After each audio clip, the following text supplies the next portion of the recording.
Okay, so this next video lecture is still the continuation of our Module 1, Basic Principles of Taxation, and we are now in the fourth topic, which is about limitations of the taxation power. Okay, so first we will discuss about the nature of the power of taxation. Although we have already discussed this under the state powers, if you could still remember. So we will expound more on the discussion about this topic. So the nature of the power of taxation. First, it is inherent. Okay, since as mentioned earlier also, this is part of the inherent power of the state. So the power of taxation exists independent of any legislation. So there is no need to enact a law actually to exercise that power. But however, in order for it to become enforceable, so that's why tax laws were created. Okay, so but basically, since it is part of the state of the power, it springs at the moment that our government also existed. Okay, so this is inherent because this is based on necessity. Okay, so taxation is again the lifeblood of the government. The second nature of the power of taxation is it is legislative in character, meaning this is exercise out from or based on laws.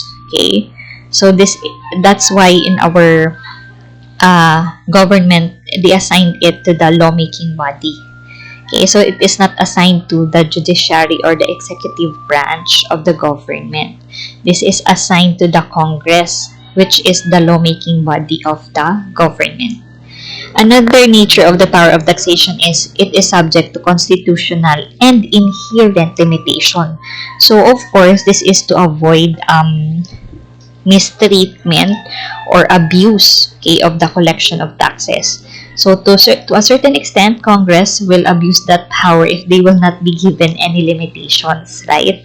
So to a certain extent, we have the principle also that the power to tax involves the power to destroy. So the Congress may abuse that power given to it by the people through the election process. So that's why, inherent or limitations is very important as part of the sound taxation. So the power of taxation is compulsory, meaning every citizen, property, or business that earns income should pay taxes. Okay, this is comprehensive, meaning it covers a lot of considerations later on as we go along. Okay, and involuntary. Okay, so here because this is compulsory, okay, so that's why it's involuntary. So that's the nature of the power of taxation. So what about the aspects or phases of the power of taxation? So we have here, this is also known as the stages of taxation. So how a taxation process takes place. Okay, so here we have first is the levying stage. This is the legislative, or this is legislative in character.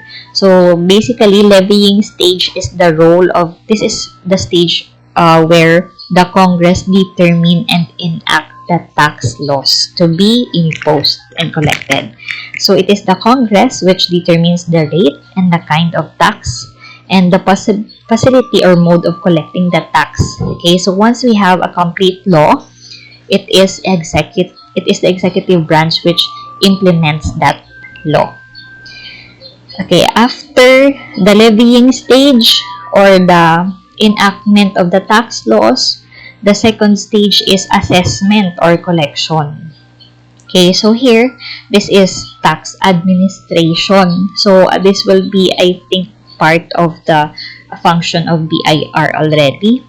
Okay, so here the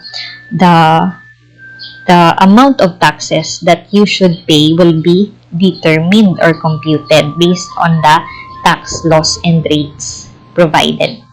So the third stage is payment. of the tax. So this is also part of the tax administration. So this is what we call this is not actually legislative. It is the executive now, which implements and administer the tax laws. Okay. This is, of course, again, part of the functions of BIR. So this is where the payment of taxes takes place. Okay, so those are the 3 stages of taxation. So we have the levying stage, enactment or creating the tax laws. Second is the assessment or collection. So this is the determination of how much taxes should be paid.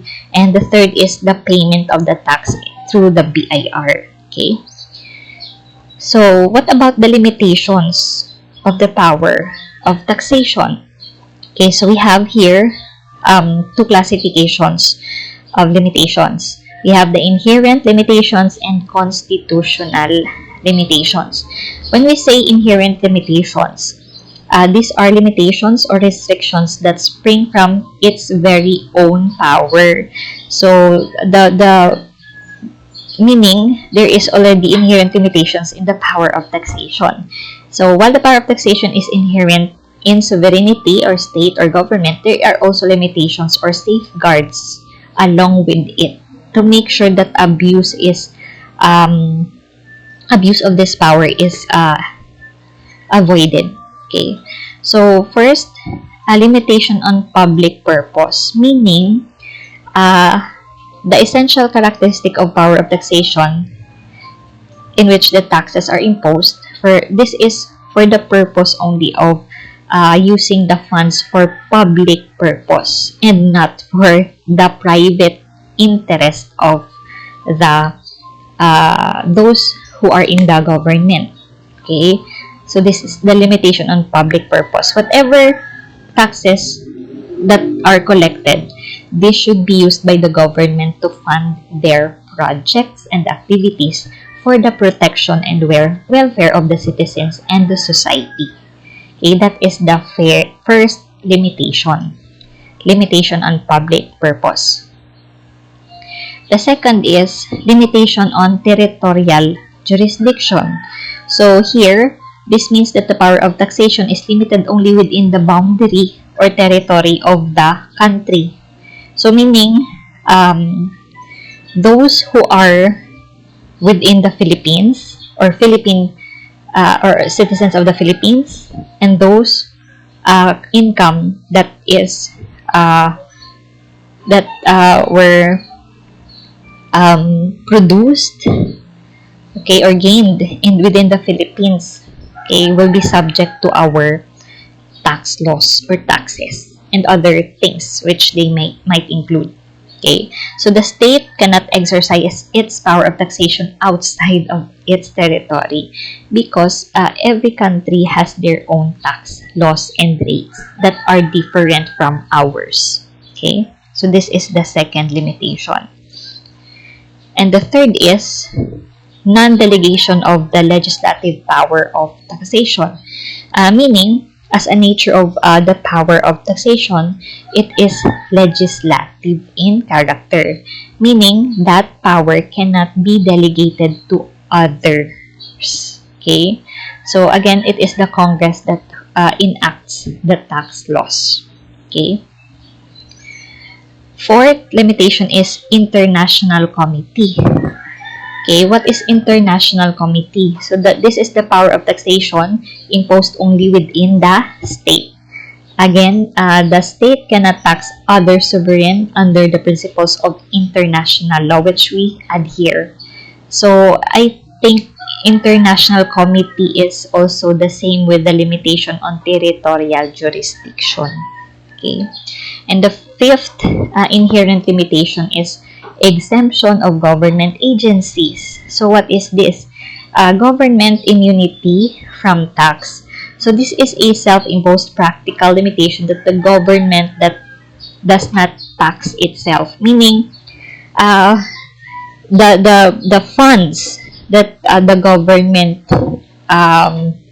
or the income, I mean, that the government generates is not subject to tax. Okay, but the employees, okay, the people who are having their salaries, who are working in the government, are also paying taxes.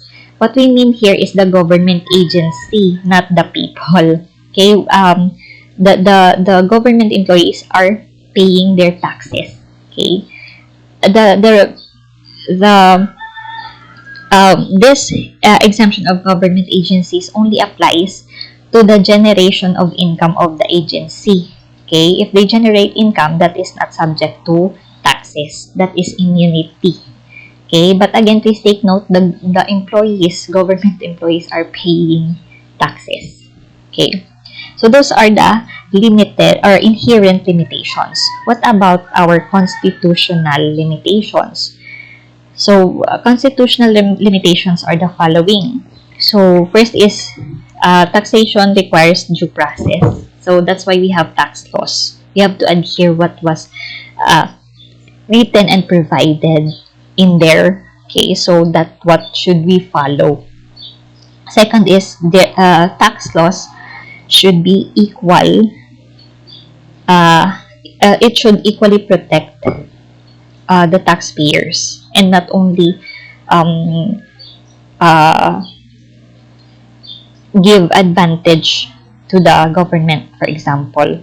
Okay, and third, there should be uniform and equity in taxation. So that's why, again, as mentioned in under the sound or principles of sound tax system, the taxes should be imposed and collected from the taxpayers, which are fair and equitable to the level of income that they generate.